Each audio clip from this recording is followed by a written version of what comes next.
In our first episode, we learned that passion is a combination of the things that you love to do and the things that you're good at.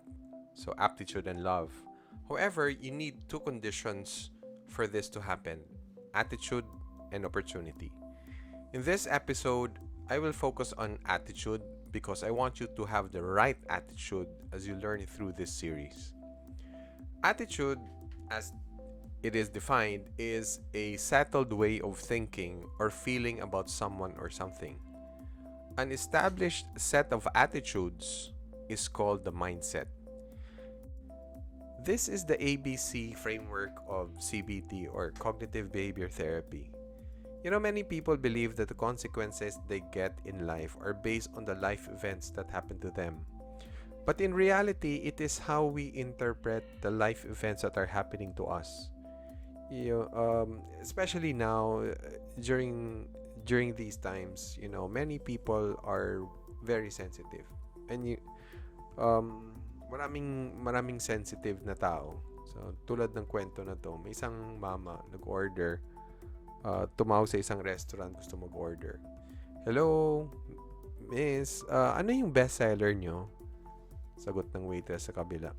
Hello, sir, yung best seller namin pork chop. Ay, ayoko ng baboy. Mas baboy ka! Pak! I mean, grabe namang sensitive. Alay mo talagang high blood na yung tao, gusto mo pang patayin. Tsaka ulam ang pinag-usapan eh. Ulam ka ba? So, we need to understand that a lot of people are really sensitive. And you would understand because many people lost their jobs, closed their businesses, lost their income, and even lost their loved ones. For us, I lost my dad and especially my brother last September 3. And it still pains me every time I remember, knowing that I will not see him anymore. It's so painful. And and and many of us also, and we used to go to the malls, especially during weekends. We watch movies, and we don't travel anymore for several months now. Yung iba naman hindi na nakapag-parlor, yung kilay ang kapal na. And all these things, we were removed from our routine life, for so many years. Life that we used to have for so many years. So I guess what I'm trying to say is that we need to understand, we need to stretch our understanding to a lot of people. But more so, instead of focusing on the life events that are happening to us, we need to focus on how we interpret uh, these life events, and where do we base our interpretations. Our interpretations are based on our beliefs. So take for instance this simple activity. um what do you see in this image? What do you see? When I shared this activity to my team, many answered, as expected, they see the number 8. But then someone said, she sees two balls, one on top of the other. Then someone said, infinity. Then snowman. Then one said DNA. May nagsabi pa na swerte. So obviously there's a Chinese in the group, or marunong lang sa feng shui, Pero may isa pa nang may nagsabi, Kobe Bryant. Now in this activity, it's very clear that we are seeing the same image, yet we have different interpretations. It is the same reason why all of us are experiencing the same crisis, yet we respond differently. Now, I highly recommend this book here by Dr. Carol Dweck. It's called The Mindset, the new psychology of success. Okay. And Dr. Carol Dweck mentioned that there are two types of mindset: the fixed mindset and the growth mindset. The fixed mindset is the people believe their qualities are fixed traits and therefore cannot change, while the growth mindset is individuals who believe their talents can be developed through hard work, good strategies, and input from others. Okay, now there are many myths and misconceptions that led to why many people have a fixed mindset. And I want to clear that up, in this episode and in the next. So here are a few truths that you need to know. The truth about intelligence. The IQ test was invented by Alfred Binet. He was a French psychologist born in 1857. While he was working in Paris, he was commissioned by the French government to design a test to identify children with special needs so that proper programs could be designed to get them back on track. This was the Binet-Simon scale test, published in 1905. Unfortunately, while he was working on the revisions on the test, Binet died in 1911. Then his work was picked up by a doctor in Stanford named Dr. Lewis Terman. Dr. Terman revised and published it in 1916, known as the Stanford Binet test, which is now the basis of modern IQ test. Now we are about to enter one of the darkest periods of human history. You see, Dr. Terman was an activist of the eugenics movement. What was eugenics? Eugenics aimed to improve the genetic quality of the human population by excluding people or groups of people judged to be inferior or promoting those judged to be superior. So remember, this was early 20th century where racial discrimination was very high. So the purpose of the test was also revised to determine who are inferiors and the superiors.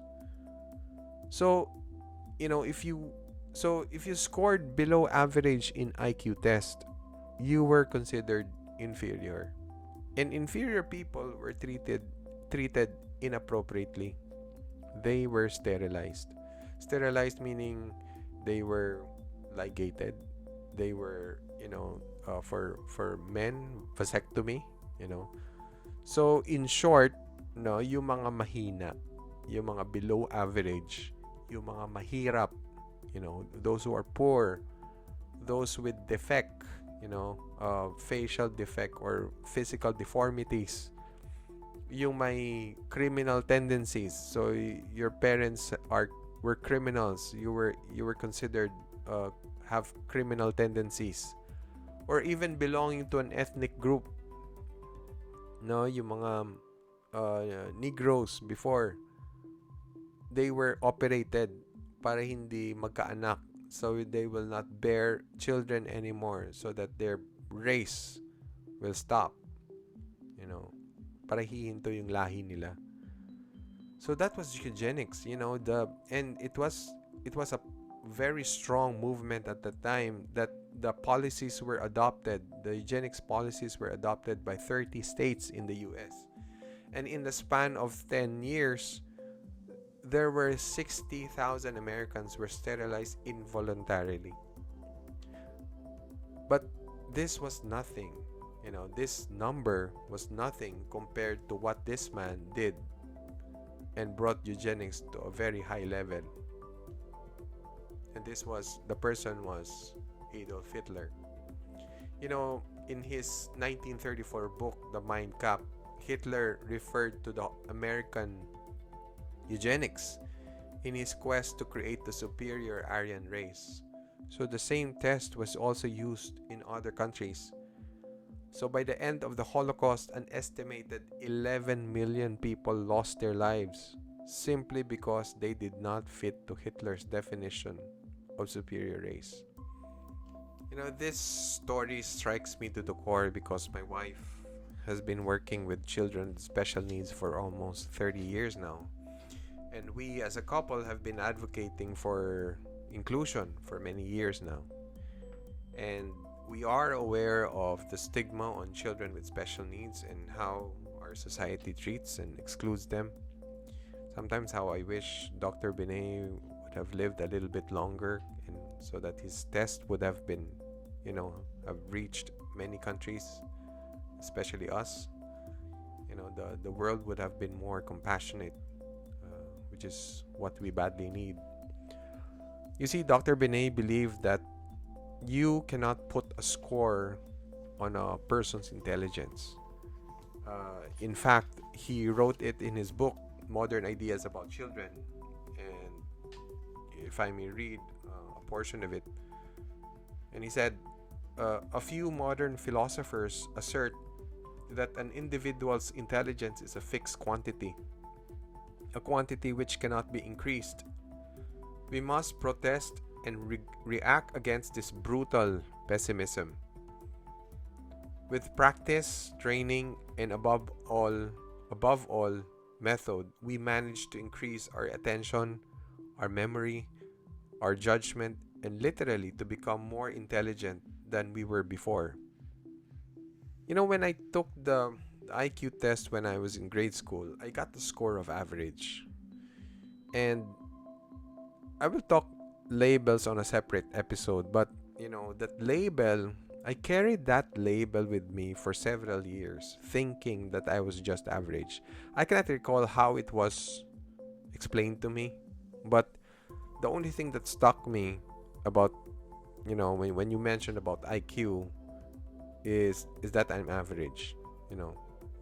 By the way, I don't believe that you need to put a label to it. It's just a score. And what it did to me was that I was, for many years I was hesitant to give my best, fearing that I will excel. And when I did excel, I felt uncomfortable. It's really mind-boggling. But knowing what I know now is that our mind rejects what it believes to be not true.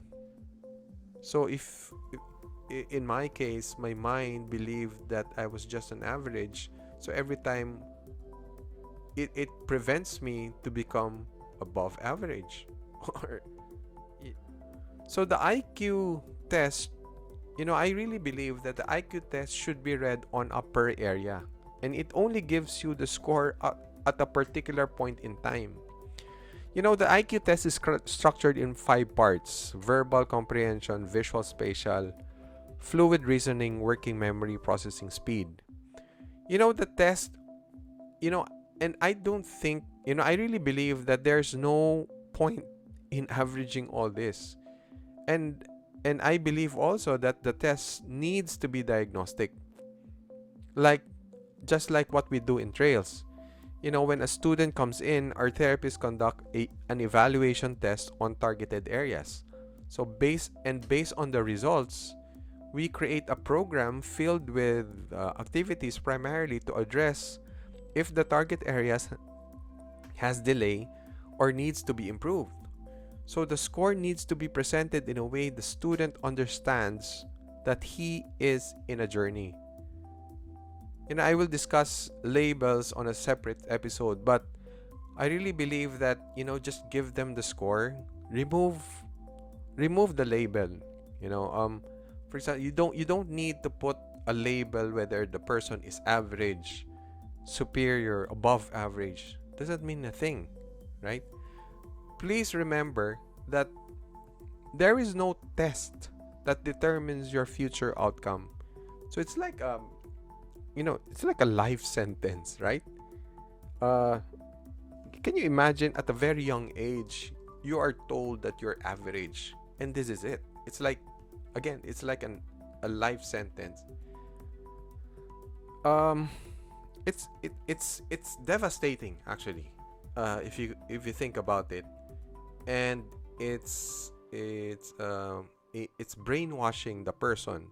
Well, in actuality, the person can really grow, and there is no limit to growth. Another is this: we were often asked by this question, "How intelligent are you?"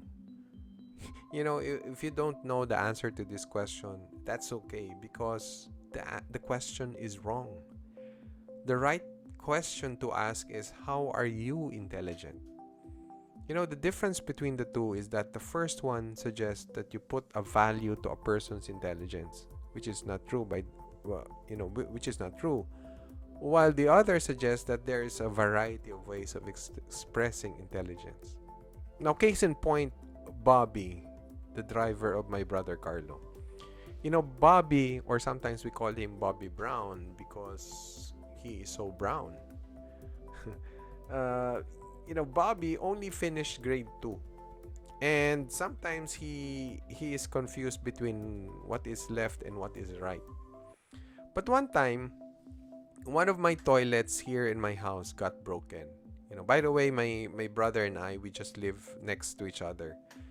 So I got my tools, my stainless steel hammer, my set of screwdrivers, my Allen wrench, and I wore my working gloves. So I went up and tried to fix the toilet. After 2 hours, I still can't fix the toilet. So finally, I gave up and I called Bobby to help me fix the toilet. So fortunately, he was available and he went to the house. He brought only his screwdriver. So he went upstairs and went to the toilet. Then a little tapping and squeaking here and there. And after 5 minutes, the toilet was fixed. You know. So so that's how intelligent Bobby is in terms of fixing things. Or maybe that's how dumb I am in terms of fixing toilets. But obviously, even though Bobby just finished grade 2 and I have several certificates and diplomas under me, there's no comparison, right? So here it's very clear that Bobby is probably very intelligent in terms of visual, spatial, or practical intelligence. I don't know. Okay. So if you have a problem with your toilet, don't call me. Call Bobby Brown. It has been a long-standing debate. Which one is it? Nature or nurture that really influences our intelligence, our personality? Okay. Do you know the answer to this? The answer to this is both. Okay. Noted neuroscientist Dr. Gilbert Gottlieb put it best. Not only do genes and environment cooperate as we develop, but genes require input from the environment to work properly. So think about seeds and the water and the sunshine. Seeds meaning seeds as it is. And I saw this in trails. My wife had a student before. His name was Jerome. Probably he's all grown up by now. Jerome's special talent was, you just mentioned your birthday and he will tell you what day it was. So the first time when I met Jerome, I told him that my birth date is July 30, 1971, and he automatically said, "Oh, it was a Friday." Whoa, I have to Google it to know what day it was. My wife also had a student who can finish a 500-piece puzzle in just a few minutes. Amazing, So those are genes. Genes. It's what you call gene string. Sometimes that's the reason why you look like your mom and your dad, or your lolo, your lola. You think about them as seeds, but seeds are basically nothing if you will not put them on a good soil and water them and put some sunshine to it. So seeds are just seeds. So this is the interaction. So going back to IQ, if I take the IQ test again, probably I will get a higher score, or probably still average. But you know what? It doesn't matter. As long as I know that I am growing in whatever area I wish to grow, I can work on it. That's all there is to know. So you probably had an IQ score of average like mine, or below average, or even or whatever score that you got. Remember, you are capable of growing, and there is no limit to what you can achieve. There are many myths about creativity. Many people, number one, many people believe that creativity only belongs to special people. Another myth is many people believe that creativity belongs to a certain domain, like people who are in arts or music, painters like sculptors. Many people believe that these are the only creative people that we have. Okay. Another myth is that, well, whether creativity, whether you have it or you don't, that's it. Okay. But you see, to understand what creativity and its relationship with intelligence, we need to understand first what imagination is. So we often underestimate imagination. Sometimes we are guilty that when a person, especially a child, we catch them daydreaming, we tell them to be realistic or down to earth. Okay. And so we tell them to stop imagining things. But you see, imagination is what sets us apart from other species on earth. Every foundation of human achievement lies the imagination. You're talking about cars, phones, your iPhone, your Android phone, rockets, SpaceX, tables, chairs, houses, buildings. They all started from imagination. You know, everyone has the capacity to imagine. So these things, someone imagined it first. Okay. So if I ask you to recall a past event, or think about your future, think about your dream house, your dream car, all of that requires imagination. And yeah, creativity is different from imagination. You cannot call someone creative if he did not do anything. So creativity is applied imagination. So you imagine it first. Okay, so for example, you imagine your future. Use your creativity in achieving your future. Creativity, what's the relationship between creativity and intelligence? Creativity uses all your intelligence to create whatever you've imagined. So this is what the relationship looks like. Okay? So when you talk about intelligence, you're talking about the diversity. It's not just IQ. You're talking about music. Modern scientists even are saying that there can be hundreds of intelligences. That the author, Sir Ken Robinson, said that our intelligence is diverse, dynamic, and distinct. It's diverse because it is not limited to verbal and math. We think in terms of music. We think in terms of movement or sound or temperature, not just visual, not just verbal, not just numbers. That's why it's diverse. Dynamic is the brain is intensely interactive. Music, your musical intelligence can interact with your logic or your numeracy. Right? Every time you perform a task, you use multiple parts of intelligence. I was asking my dear sister-in-law Carol, why do surgeons, a lot of surgeons, when they perform, they use music in the operating room? Okay, I believe that it helps them think, right? It helps them think. And so it's part of the intelligence. No, that's where we get breakthroughs, when we find new connections. So there you go. This helps you understand the relationship between creativity. It's because you can be very, very creative.